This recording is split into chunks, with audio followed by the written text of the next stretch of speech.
hoy vamos a estar viendo cuáles son los requisitos de un pastor bíblico. Y creo que saben por qué vamos a hablar de este texto y por qué todo viene en cohesión, porque hoy estamos contentos y alegres con la bienvenida de la familia Denis, especialmente de Michael, que será uno de los pastores aquí en nuestra iglesia, y qué bueno que podamos todos como congregación tener claro cuáles son los requisitos que Dios establece para alguien que va a ser pastor en una iglesia, alguien que va a ser un anciano, un obispo. No solamente los pastores y ancianos tienen que tener claro cuáles son sus requisitos, sino que la iglesia tiene que conocer cuáles son los requisitos que Dios establece para alguien que va a ser pastor en una iglesia. Y hay varias secciones en las Escrituras que hablan de esto, pero hoy en particular vamos a ver 1 Timoteo capítulo 3 del versículo 1 al 7, y dice así: palabra fiel es esta, si alguno aspira al cargo de obispo, buena obra desea hacer. Un obispo debe ser pues irreprochable o irreprensible en Reina Valera, marido de una sola mujer, sobrio, prudente, de conducta decorosa, hospitalario, apto para enseñar, no dado a la bebida, no pendenciero, sino amable, no contencioso, no avaricioso, que gobierne bien su casa, teniendo a sus hijos sujetos con toda dignidad.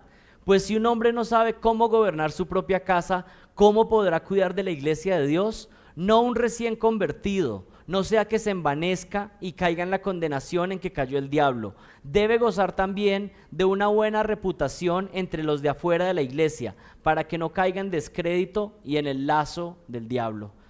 Esta es la sección que vamos a estudiar esta mañana y les pido que me acompañen en oración. Padre, te damos gracias por tu bondad y tu misericordia. Gracias porque no solamente nos has redimido de nuestras culpas, has perdonado nuestros pecados, sino que nos has dado una familia a la cual pertenecer, una familia espiritual, una familia eterna. Y no solamente hacemos parte de la Iglesia Universal, sino que en tu gracia, por tu beneplácito, nos has permitido hacer parte de una iglesia local en esta ciudad. Te pedimos por favor que nos bendigas, que nosotros podamos ser útiles y que cada uno de nosotros podamos poner nuestros dones al servicio de la congregación, Señor. Ser útiles los unos a los otros, amarnos los unos a los otros, servirnos los unos a los otros. Pero también queremos orar en esta mañana para que el liderazgo de esta iglesia siempre sea un liderazgo que sea agradable a ti, que tú lo pongas, Señor, que tú seas quien determine quién lidera, quién gobierna esta iglesia por delegación tuya, Señor. Y que ese liderazgo siempre sea fiel a ti, reconociendo que solamente somos administradores, que somos esclavos tuyos, Señor. Que tú eres el dueño de la iglesia, que tú eres el gobernante y que tu autoridad es suprema. Que cuando nos salimos de tu autoridad, entonces perdemos toda autoridad, Señor. Bendice esta congregación y que tú seas glorificado, Señor. Guíanos en esta mañana para entender esta palabra y edifica tu iglesia el día de hoy. Ayúdanos, Señor. Amén. Hay muchas tareas y profesiones en este mundo que pueden desempeñarse sin la necesidad de ser un ejemplo moral. Y les pongo algunos ejemplos. Alguien puede ser el mejor cirujano en alguna especialidad y ser buscado por sus pacientes y que todos digan, bueno, si tengo una cirugía de esto, necesito ir con él. Y nadie estar pendiente si ese cirujano tal vez no maneja bien la manera en cómo consume licor o consume otras sustancias. Desde que esté sobrio para mi operación, todo está bien. Una persona podría ser un gran deportista y que anote todos los goles y sea un éxito en el deporte y ser una gran estrella y nadie preocuparse de cómo vive su vida privada, cómo trata a su esposa. Lo que importa es qué hace externamente en su profesión. Lo que podríamos decir es que en las tareas seculares o una tarea que no tiene que ver con la iglesia, la vida privada no tiene que ver con la vida pública. Sin embargo, esto no es así con el ministerio. Esto no puede ser así con la vida de un pastor. La vida privada de un pastor es el fundamento de lo que puede hacer en su vida pública, en su ministerio. A principios del 2012 comenzó a salir a la luz pública que un hombre en la ciudad de Pasto llamado Álvaro Gámez Torres, pastor de una mega iglesia en Pasto, empezó a salir que tenía relaciones ilícitas con jovencitas en la congregación.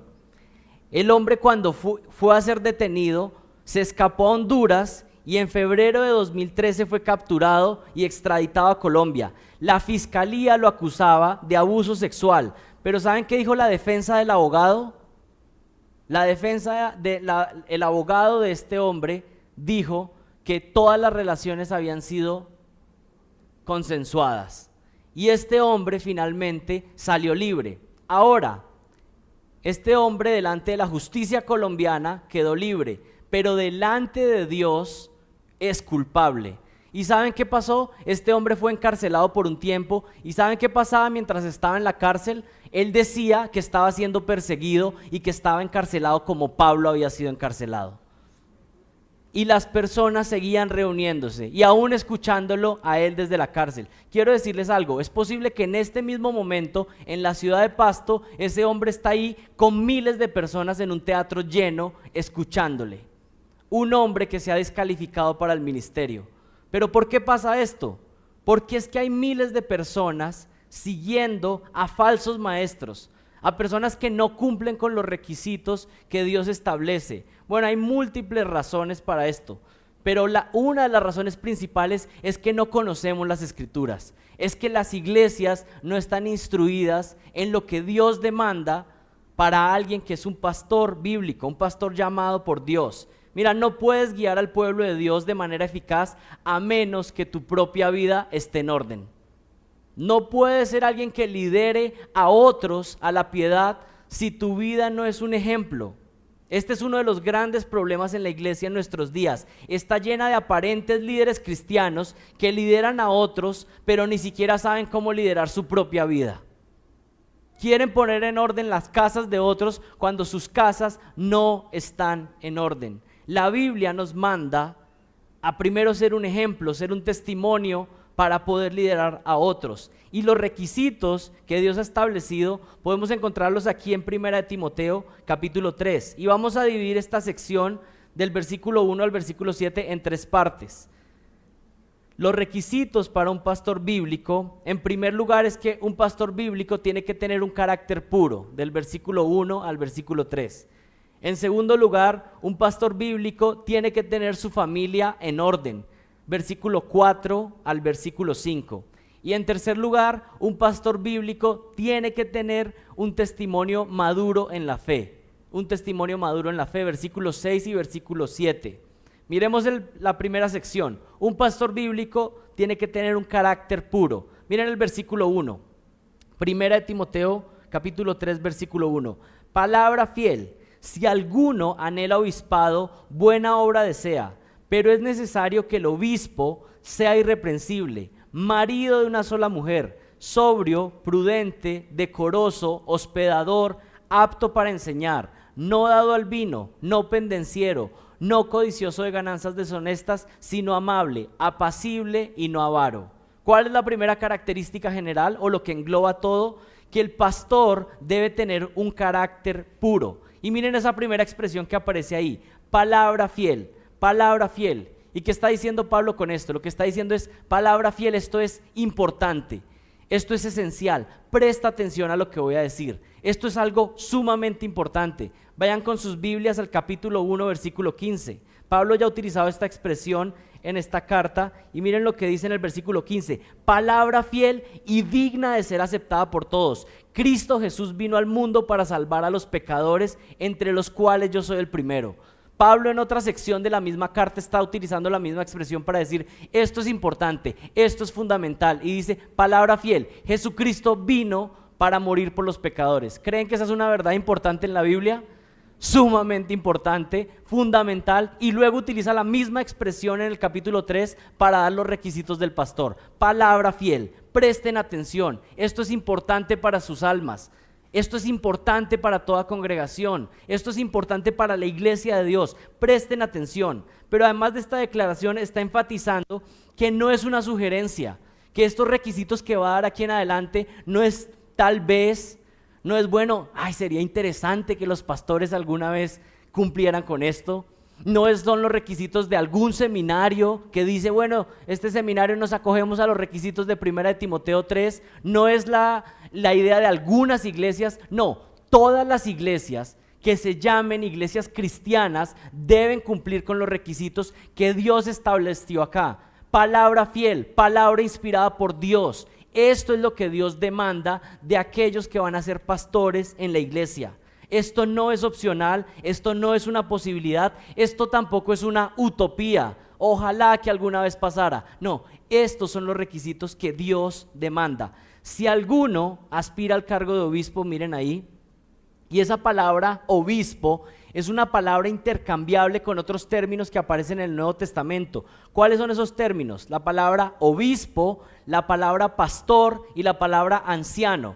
Esos son 3 términos que se utilizan en el Nuevo Testamento para describir la labor pastoral. ¿Qué quiere decir esto? El obispo, el pastor o el anciano son simplemente formas de referirse a la misma tarea.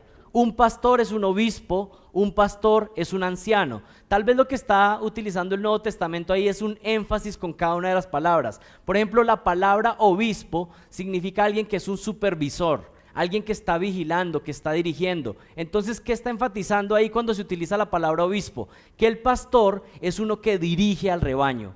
Es uno que está supervisando que el ministerio funcione bien, que se hagan las cosas de manera bíblica, que vayamos hacia la dirección, hacia la voluntad de Dios. Ahí se está enfatizando esa tarea del pastor, ser obispo, ser supervisor. Pero eso no es lo único.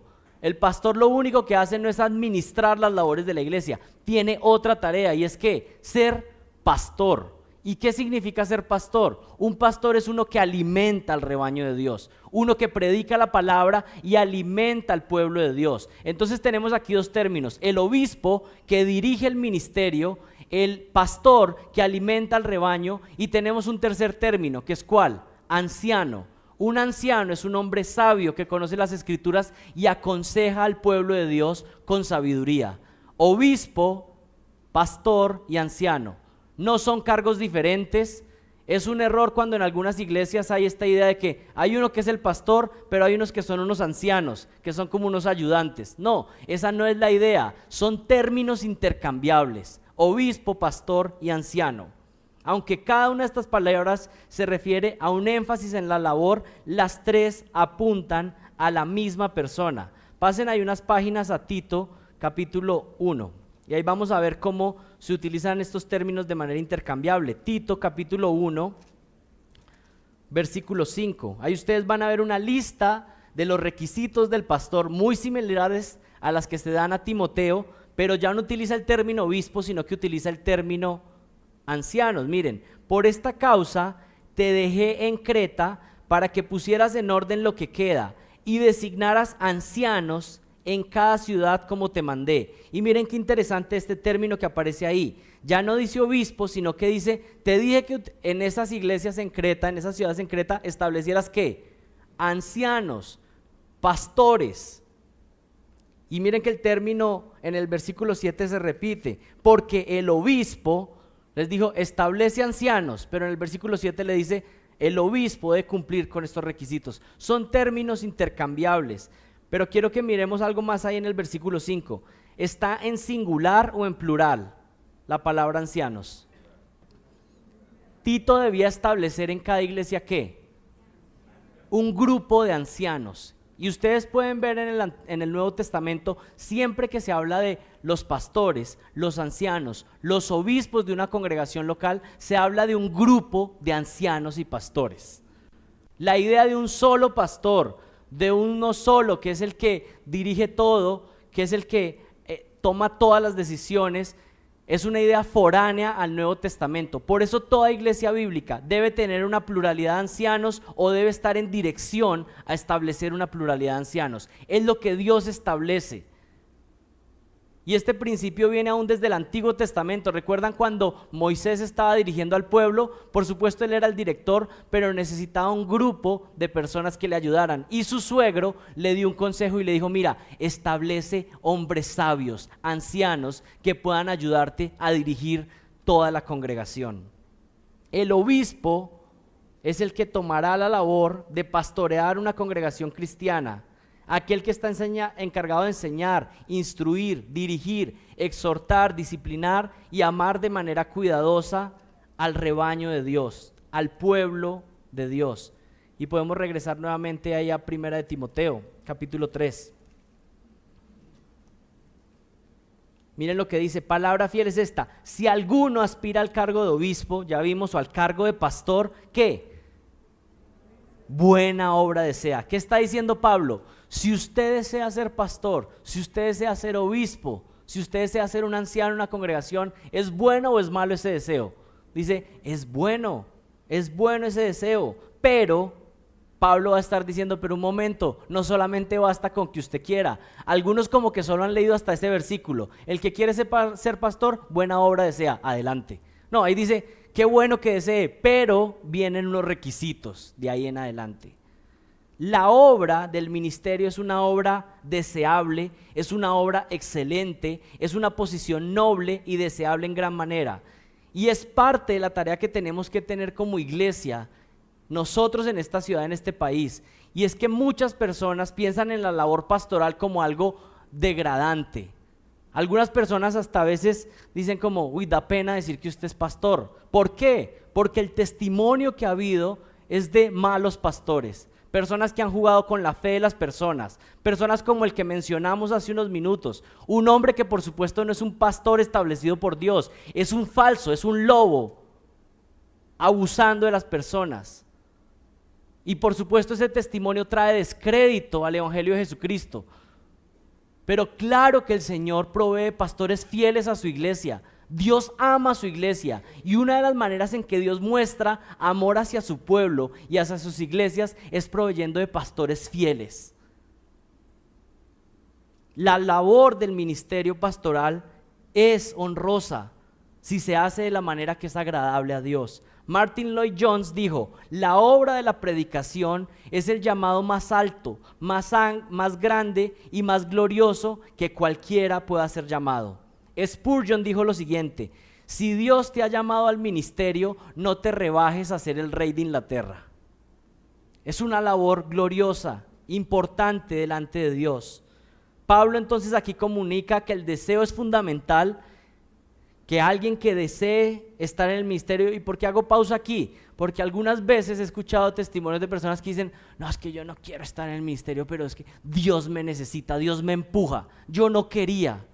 Bueno, eso no es real. Dios dice acá que lo primero que se necesita es el deseo, anhelar el ministerio. No es que Dios te necesita, no, Dios no necesita a ninguno de nosotros. Es un deseo que Él pone intenso en el corazón de aquel que es llamado al ministerio. Y esa es una buena obra. Pero no basta con el deseo, hay unos requisitos. ¿Cuáles son esos requisitos? Vamos a irlos viendo. Dice ahí entonces que el pastor debe ser ¿qué? Irreprochable. Un obispo debe ser pues irreprochable o irreprensible. Y esta palabra que aparece ahí, irreprochable, irreprensible, es una característica general que abarca todos los otros requisitos. Es como si estuviera dando el resumen de inicio y les dice, ser irreprensible, ser irreprochable es lo que les voy a decir a continuación. Pero la característica general de un pastor es que debe ser irreprensible, irreprochable. Alexander Strauch lo menciona de la siguiente manera, dice así, ser irreprensible significa estar libre de cualquier mancha ofensiva o deshonrosa de carácter o conducta. Este es un hombre caracterizado por tener una vida íntegra, su vida moral y espiritual es caracterizada por ser limpia y ser ejemplo para la congregación. Pregunta para ustedes, ¿eso quiere decir que es perfecto, que nunca peca, que los pastores no pueden pecar? Bueno, si dijéramos eso estaríamos yendo en contra de la Escritura, porque Primera de Juan dice que el que diga que no tiene pecado es ¿qué? Mentiroso. Todos pecamos, todos los seres humanos son pecadores. Y quiero decirles algo, tienen ahora 2 pastores en esta congregación y sorpresa para ustedes, o tal vez no era sorpresa, son pecadores también, somos pecadores. Pero ¿cuál es la distinción? ¿O qué es lo que está enfatizando con ser irreprochable o irreprensible? Lo que está diciendo aquí es que su vida y testimonio no es un estorbo para su tarea. No tiene una mancha en su testimonio, en su carácter, que grita más fuerte que su sermón. Es un hombre que está caracterizado por un progreso en la santidad, que es evidente para la iglesia, que camina en santidad, que conocen su familia y pueden decir, es verdad, está en un progreso hacia la santidad. Ama la palabra, ama al Señor, es genuino lo que predica con la manera en que vive. No hay una mancha demasiado fuerte. Hay algunos que han dicho que a veces cuando un predicador tiene una mancha en su carácter, predica el sermón, pero la mancha que tiene predica más fuerte que su propio sermón. ¿Y qué sigue diciendo? Debe ser irreprochable. ¿Y cuál es la siguiente característica? Marido de una sola mujer. Ahí literalmente, si lo leyéramos en griego, se podría leer hombre de una sola mujer. Hombre de una sola mujer. El pastor debe ser hombre, marido de una sola mujer. ¿Y qué es lo que está enfatizando Pablo aquí? Que esta es una delegación, número uno, creo que claramente el texto lo está diciendo, es una delegación exclusiva para los hombres. El hombre es el que está llamado al pastorado en la iglesia. Y ahí es donde algunos dicen, bueno, esto se está poniendo complicado. Miren, suban su mirada al versículo 12. Pablo lo está diciendo en el mismo contexto. Yo no permito que la mujer enseñe ni que ejerza autoridad sobre el hombre, sino que permanezca callada, porque Adán fue creado primero, después Eva, y Adán no fue engañado, sino que la mujer, siendo engañada completamente, cayó en transgresión. Luego Pablo va a reafirmar que el ministerio pastoral, aquellos que han sido llamados a ser pastores, son los hombres. ¿Es porque la mujer es menos inteligente? ¿Es porque la mujer es menos espiritual? ¿Es porque las mujeres no tienen la capacidad de hacer una tarea en el ministerio cristiano? Bueno, ninguna de las anteriores. Comúnmente nuestras esposas son más inteligentes, más espirituales y podrían hacer las cosas mejor que nosotros. Pero el Señor lo ha establecido así en su diseño y nos sometemos a lo que Él dice en su palabra. Miren, eso es parte de lo que es ser una congregación bíblica, que aquí no es si a mí me parece, que si yo pienso que pragmáticamente las cosas funcionarían de otra manera mejor. No, Dios ha hablado y Él es el rey de esta iglesia y lo hacemos como Él lo diga. Eso es ser una iglesia bíblica, eso es ser un cristiano bíblico y esto aplica a todas las áreas de nuestra vida. Cuando criamos a nuestros hijos y nos dicen, bueno, la Biblia dice esto, pero yo creo que la psicología dice que criemos a nuestros hijos de esta otra manera. Decimos, lo hacemos como Dios dice en su palabra y confiamos en que esa es la manera. Él dice que el pastor, el obispo, debe ser marido de una sola mujer, hombre de una sola mujer. Y esa frase parece fácil a primera vista, pero necesita un análisis detallado. Por ejemplo, vienen algunas preguntas a nuestra mente. ¿Quiere decir este versículo que un hombre soltero no puede ser pastor? Porque Pablo está diciendo marido de una sola mujer. Entonces, ¿quiere decir esto que un soltero no podría ser pastor? U otra pregunta, que un viudo no puede volverse a casar porque entonces ya no podría ser pastor. Son preguntas legítimas, de pronto ustedes no se las habían hecho, pero surgen a raíz del texto. Bueno, varias aclaraciones. Pablo era soltero según 1 Corintios 7:7 y él era un pastor. Se estaría contradiciendo, no está hablando de esto. Y en 1 Corintios 7:39 dice que un viudo podría y además es animado a que se vuelva a casar. Un viudo o una viuda, si no ha pasado cierta edad, es lo que anima la escritura. ¿Qué es lo que quiere decir entonces Pablo cuando dice marido de una sola mujer? Pablo está hablando de forma general de la pureza sexual de la vida del pastor. Cuando está diciendo marido de una sola mujer, está diciendo que este que ha sido llamado al liderazgo de la iglesia debe ser un hombre irreprensible en su área sexual, en su vida moral, en su relación hacia otras mujeres, de la congregación o fuera de la congregación. Es un hombre fiel a su propia esposa si es que la tiene. Y si pensáramos en el caso de un hombre soltero que es llamado al ministerio, pues aplica de la misma manera. Tiene que ser un hombre que es intachable, que se comporta de manera correcta, Si tenemos un misionero joven que aún no se ha casado, o un seminarista que se está preparando para el ministerio y está siendo candidato para ser pastor, pues ese muchacho tiene que tener un carácter puro, tiene que tener un carácter irreprensible en su soltería, en la relación con otras mujeres. Es decir, no puede ser el galán de la iglesia. Por implicación, si el anciano no llega a estar casado, obviamente debe ser un hombre que en su vida de soltería lleva una vida casta y pura. Este es un hombre que puede pararse enfrente de la congregación y con toda libertad predicar. Es un hombre que no estorba su mensaje con una vida manchada por el pecado sexual. No puede ser un coqueto, no puede ser alguien que utiliza el ministerio para acercarse inapropiadamente a otras mujeres. Y aquí hay algo bien importante. El adulterio es una descalificación para el ministerio pastoral. Un hombre que ha cometido adulterio en su matrimonio, que ha estado con otra mujer y ha traicionado a su esposa, se ha descalificado para el ministerio pastoral. Aquí hay muchos requisitos que se están dando acerca del carácter que debe tener un pastor, pero el adulterio es una mancha muy particular que queda pegada a la persona, es una mancha que siempre va a gritar. Y va a decir como, bueno, ¿viste qué hace ahí? Imagínense un hombre que ha adulterado, que ha traicionado a su esposa y se para aquí a decirle a los otros, sean fieles a su esposa, cuiden a sus hogares. Bueno, esa persona puede hablar y hablar y hablar, pero los que están sentados ahí van a decir, bueno, si este me está diciendo eso, siendo adúltero, acompáñenme a Proverbios 6:32, que hay algo muy interesante.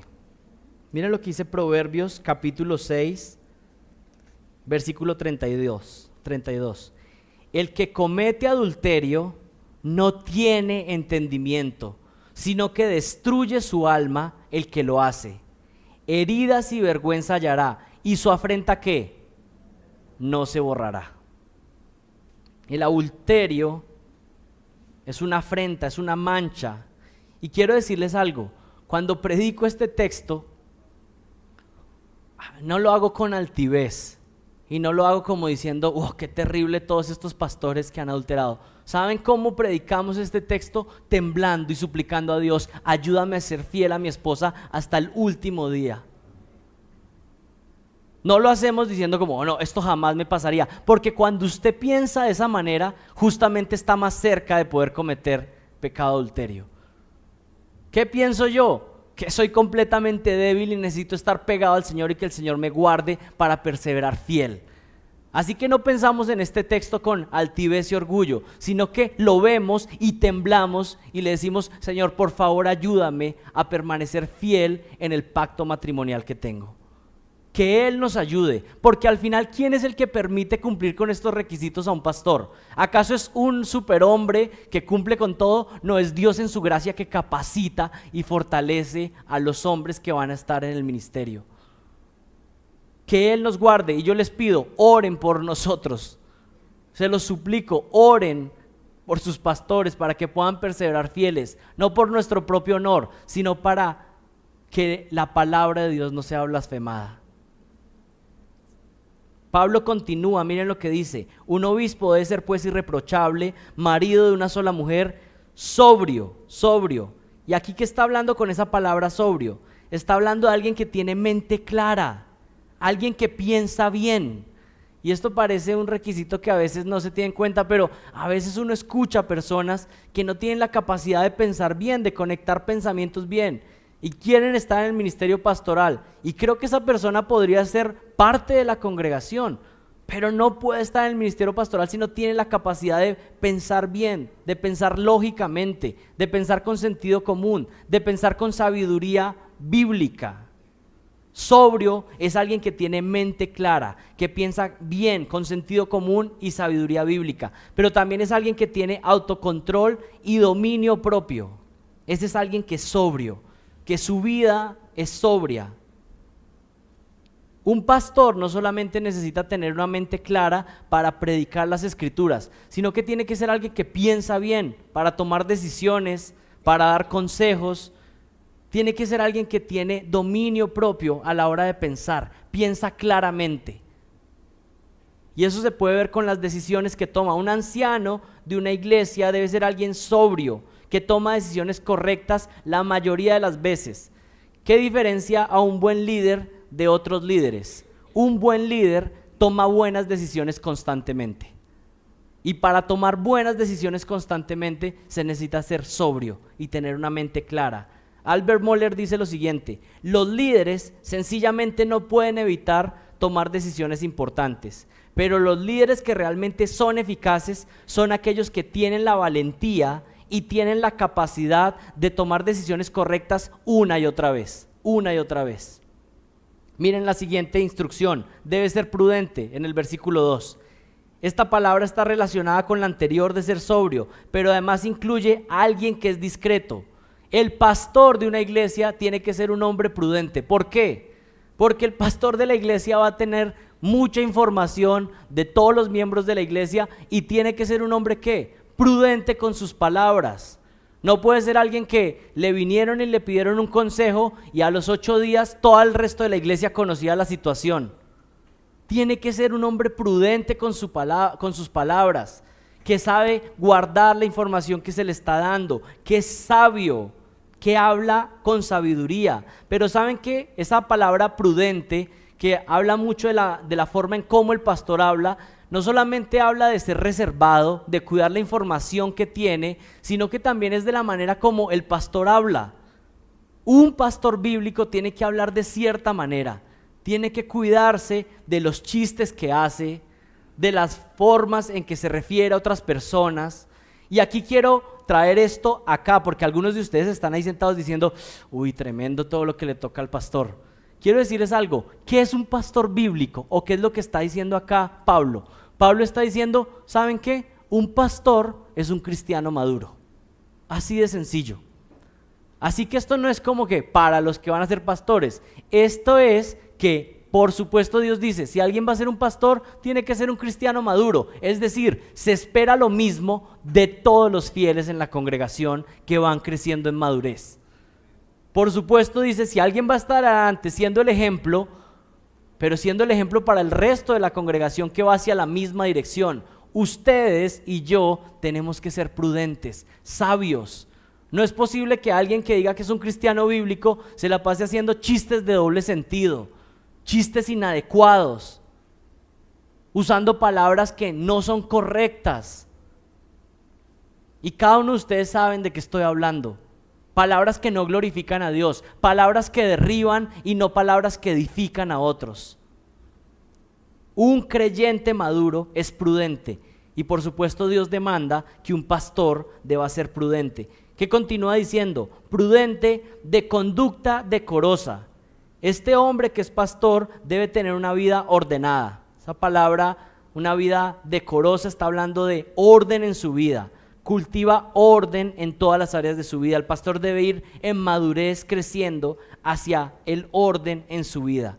Pero más adelante tiene otra característica: sobrio, prudente, de conducta decorosa y hospitalario. Creo que en Reina Valera dice hospedador. Alguien que sea hospitalario. El pastor debe ser hospitalario. ¿Qué significa esto?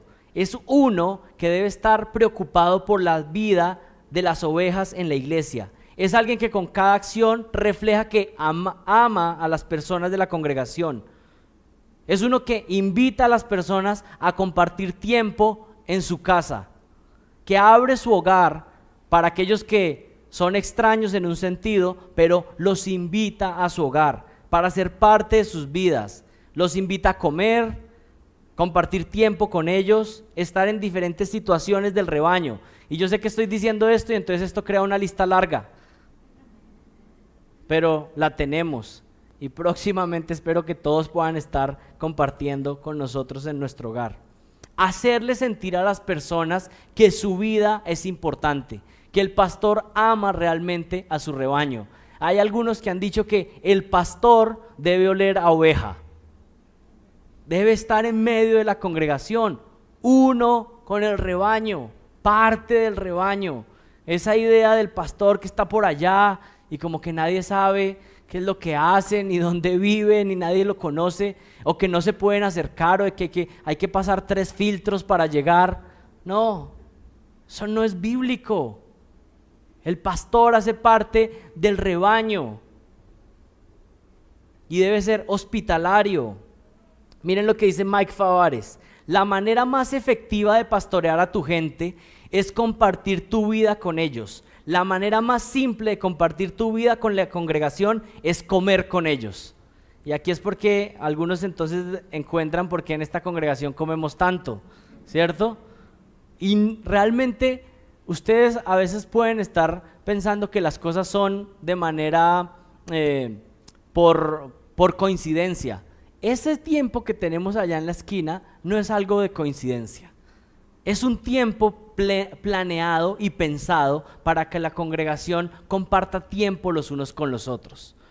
El tiempo que hicimos hace unos meses de un picnic con comida alrededor no es por hacer una actividad más, es porque queremos hacer el ministerio de la palabra, unos con otros, animándonos. Cuando ustedes invitan a otro hermano a su casa y pasan tiempo de compañerismo, es parte del ministerio, se están edificando los unos a los otros. Eso es parte de la vida de iglesia.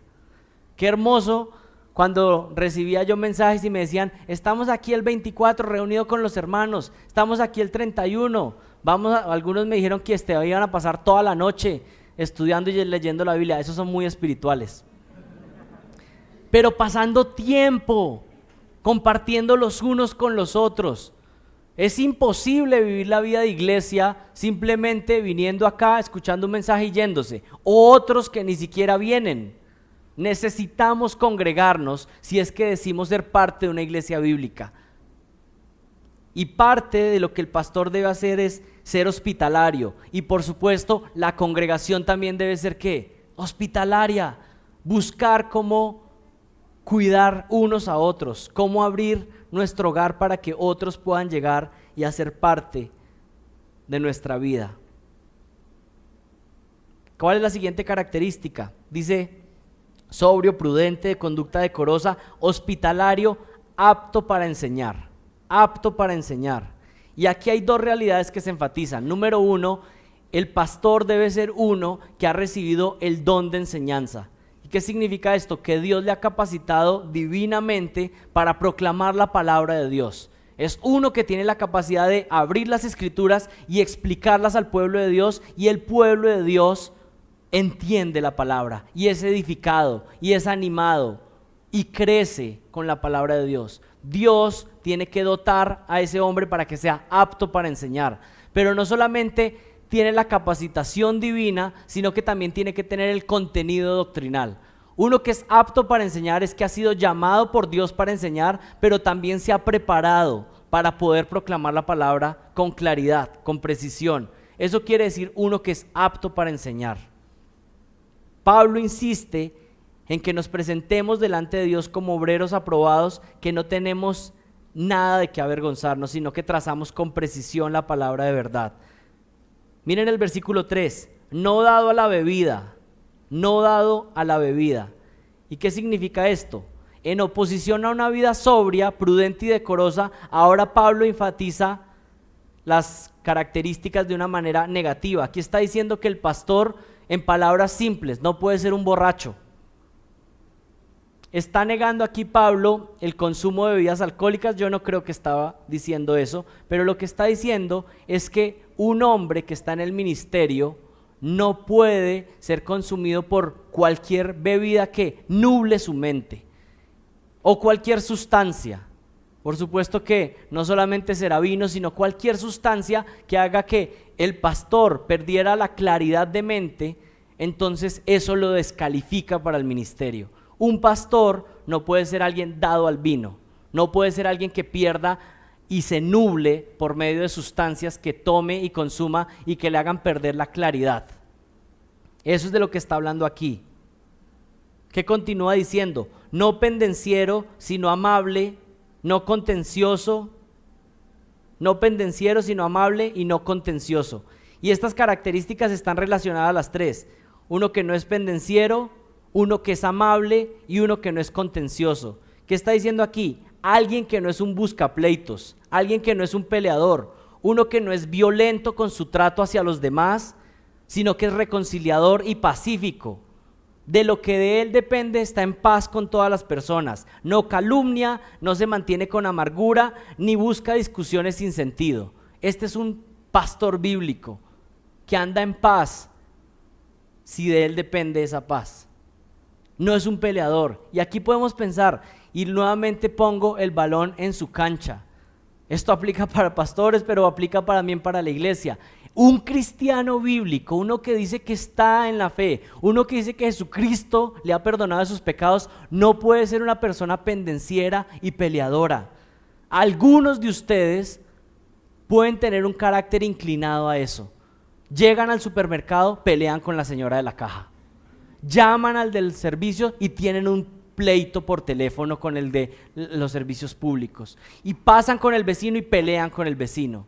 Y luego van y proclaman y llaman y dicen: te invito a la cena de Navidad en mi iglesia para que te vuelvas cristiano como yo, que soy un pendenciero de tiempo completo.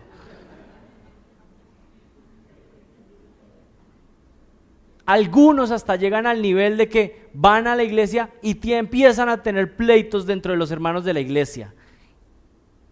Y entonces no quieren saludar al hermano. Entonces algunos dicen: uy, yo ya sé que el hermano entra por esa puerta, yo voy a entrar por la otra siempre.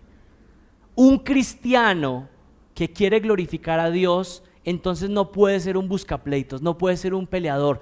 Tenemos que tener un carácter humilde, que lo que nos caracterice sea tener el carácter de Cristo, que haya mansedumbre, que saben cuándo nos exaltemos, cuando el nombre de Jehová es blasfemado, que eso cause furor, cuando haya falsa doctrina infiltrándose, pero de resto, si a mí me ofendieron, si a mí me dijeron, ¿eso qué importa? Nosotros estamos llamados a no ser pendencieros, sino amables y no contenciosos.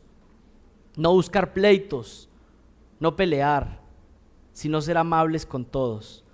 No dado a la bebida, no pendenciero, sino amable, no contencioso. ¿Y cuál es la última expresión que aparece en el versículo 3? No avaricioso, o en Reina Valera dice, no codicioso de ganancias deshonestas. Miren, aquí hay algo muy interesante. La Biblia muestra que una característica que tienen todos los falsos maestros es que están consumidos por el amor al dinero. Eso ha caracterizado a los falsos maestros desde el Antiguo Testamento hasta el Nuevo Testamento. El amor al dinero. Siempre acompañan las descripciones de los falsos maestros con su amor al dinero. Siempre hay una conexión en la Biblia en esas dos áreas. Uno que enseña falsa doctrina, pero está cautivado por el dinero. Entonces un pastor no puede ser uno que estafa, que manipula a la gente para que dé dinero. Y escuchamos de esto comúnmente.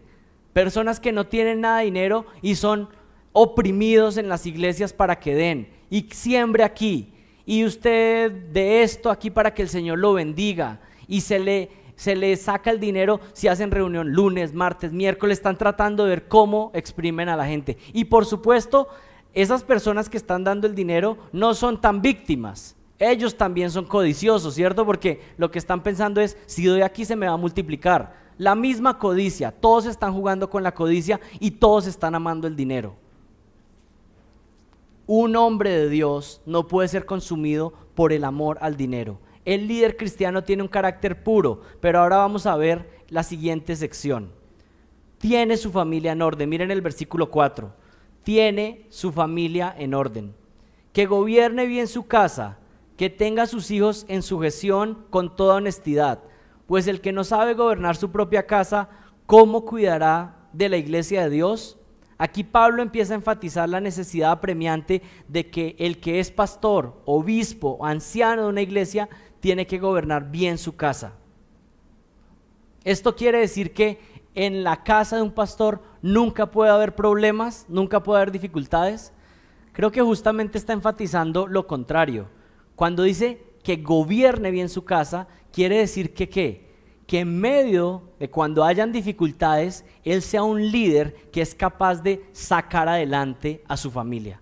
Que hay una dificultad porque la va a ver con los hijos, con la esposa, pero él es sabio, conoce las escrituras y va a saber cómo lidiar con esa situación difícil en su casa y va a saber cómo llevar el barco hacia adelante. Eso es gobernar bien. Porque igual en la iglesia van a venir situaciones difíciles, van a haber momentos de pecado y el pastor debe conocer bien las escrituras, debe gobernar bien para sacar el barco adelante. Eso es lo que está enfatizando aquí. Si uno no sabe cómo gobernar bien su propia casa, entonces ¿cómo gobernará la casa de Dios, la iglesia de Dios? Un ministro debe ser capaz de administrar su propia familia. La capacidad de un hombre para administrar su familia es un buen indicador de si puede ser un buen pastor en la iglesia. ¿Qué es lo que se va a ver? O uno de los requisitos que se van a ver para personas que puedan ser ancianos o pastores en esta iglesia. Pues principalmente si son capacitados en la palabra, si tienen un buen testimonio, pero un testimonio importante va a ser es cómo gobierna su casa. ¿Cómo está su casa? Y si su casa está en orden, pues va a ser un buen indicador de que puede ser también un buen pastor. Eso es lo que enseña la palabra. La palabra gobernar incluye administrar, cuidar y preocuparse. Pero miren lo que dice ahí, que gobierne bien su casa teniendo a sus hijos sujetos con toda dignidad. No creemos que esta expresión esté diciendo que los hijos del pastor tienen que ser creyentes, sino que están sujetos a la autoridad pastoral, a la autoridad de su papá en la casa. Mientras estén bajo el techo de la casa, se sujetan a la autoridad de su papá. No son rebeldes, no son altaneros, no están tratando de salirse en rebeldía de lo que su papá está comendando. Y como lo dijimos hace unos minutos, es posible que hayan momentos difíciles, es posible que los hijos tengan momentos de rebeldía, pero lo que se necesita es que este hombre es capaz de tomar esa situación y manejarla bien para tratar de llevar a sus hijos a que estén en sujeción y en obediencia. Yo conozco un pastor que ustedes también conocen, pero no les voy a decir el nombre. Y este hombre, su hijo, uno de sus hijos es incrédulo, pero su hijo ya salió de casa. Y saben que ese hijo, aunque es incrédulo, siempre dice: mi papá siempre tuvo un testimonio fiel en la casa. Yo no creo y no creo lo que él cree, pero siempre fue un buen testimonio. Yo lo admiro. Y eso es lo que tiene que hacer un pastor fiel, que fue íntegro en su casa, que sus hijos pueden decir: bueno, no creo porque la salvación es obra del Señor, pero que pueden decir: mi papá siempre fue íntegro, lo que decía era lo mismo que practicaba acá en la casa. Richard Baxter dijo lo siguiente: no es probable que las personas estimen mucho la doctrina de tal hombre cuando vean que no vive lo que predica. Pensarán que no le importa lo que dice si él mismo no lo obedece. Y recuerdan a Juan Bunyan, el que escribió El Progreso del Peregrino. Miren lo que él dijo: el pastor no debe ser un santo afuera de las paredes de su casa, pero un demonio en su propia casa. Y esto aplica para todos. Algunos tienen apariencia de piedad el domingo, se la ponen, ¿no? Domingo a las 7 de la mañana. Y aquí sonrisas con todos, versículos bíblicos, pero mi pregunta es: ¿y cómo estás en tu casa? ¿Vives de manera piadosa en tu hogar? ¿Tu esposa alguna vez te ve orando, te ve leyendo la Biblia? ¿O es cada 8 días que este libro es desempolvado para traerlo acá? No podemos decir que somos hombres bíblicos si solamente mostramos esa piedad en la iglesia. No, en la iglesia, ¿saben qué? Venimos como un campo de entrenamiento para el resto de la semana vivir para la gloria de Dios. Este simplemente es como el gimnasio, pero vivimos para la gloria de Dios el resto de la semana en nuestra casa. ¿Saben? No importa tanto qué apariencia dan ustedes acá, no importa tanto qué es lo que podemos mostrar externamente, lo que importa es lo que hay en el interior, en nuestras casas y en nuestra soledad. Y finalmente terminamos con el tercer enunciado. Un pastor bíblico tiene un testimonio maduro en la fe. Un pastor bíblico tiene un testimonio maduro en la fe. Miren el versículo 6. No un neófito, no un neófito. Eso quiere decir no un recién convertido, no una persona que es nuevo en la fe, no puede ser pastor. No sea que envaneciéndose caiga en la condenación del diablo. También es necesario que tenga buen testimonio de los de afuera para que no caiga en descrédito y en el lazo del diablo. Miren esa primera expresión que aparece ahí, no un recién convertido. Con esto Dios está dando una instrucción clara, y es que el pastor tiene que ser un hombre probado en la fe, que lleva años en la fe. No es alguien que por la emoción del momento, porque recién fue convertido, entonces está emocionado con las doctrinas que está aprendiendo, entonces dice, yo quiero ser pastor. No, sino que lleva años en la sana doctrina, ha sido probado y es fiel para estar en el ministerio. No es bueno cuando alguien se lanza en el ministerio apresuradamente. En palabras simples, un pastor debe ser un hombre maduro en la fe. Aquí en Colombia, para poner una ilustración, yo creo que esto fue que hace 30, 40 años, aquí llegó un ministerio evangelístico hace unos años que evangelizó en muchas universidades en Colombia. Tal vez ustedes conocieron de eso. Ministerios evangelísticos en las universidades. Y se levantaron muchos líderes rápidamente. ¿Y qué sucedió? Estos líderes, de repente estaba un líder ahí y tenían 20, 30 personas adelante, y entonces en un momento dijeron, bueno, yo soy el que hablo adelante, hay 20 personas aquí, pues ¿qué es esto? Pues yo soy el pastor y esas 20 personas son la iglesia y pues ahora somos una iglesia. Así no comienza una iglesia bíblica. Una iglesia bíblica no comienza porque hay un grupo de personas que se sientan y hay una persona que tiene un micrófono. No, aquellos que son pastores tienen que haber sido probados por otros pastores y esos mismos son enviados a pastorear las iglesias. Alguien, no soy yo el que me paro aquí, leo 1 Timoteo 3 y digo, sí, yo cumplo con todos los requisitos. No, son otros pastores aprobados los que evalúan y luego esos imponen las manos y dicen, evidentemente, este es un hombre sobre el cual Dios está poniendo su mano y está llamado al ministerio. Y es probado para el ministerio y es enviado. ¿Qué pasó con todas estas iglesias? Miren, muchos de los grupos y sectas que hay en nuestro país surgieron de eso. Hombres que comenzaron ministerios por todo el país y terminaron con toda clase de desviaciones y aberraciones doctrinales. Es increíble que a veces uno está fuera de Colombia y la gente conoce de la iglesia cristiana en Colombia todas las herejías que han salido. Como hay un grupo, el G algo, G12, y la gente, no, eso vino de Colombia, esa secta anda por todos lados. Aquí ha salido de toda desviación a causa de que neófitos se pusieron en el ministerio sin haber sido probados y sin tener entrenamiento teológico y sin que su carácter fuera probado. No un neófito, para no caer en el descrédito. Miren, para que no sea que se envanezca y caiga en la condenación en que cayó el diablo.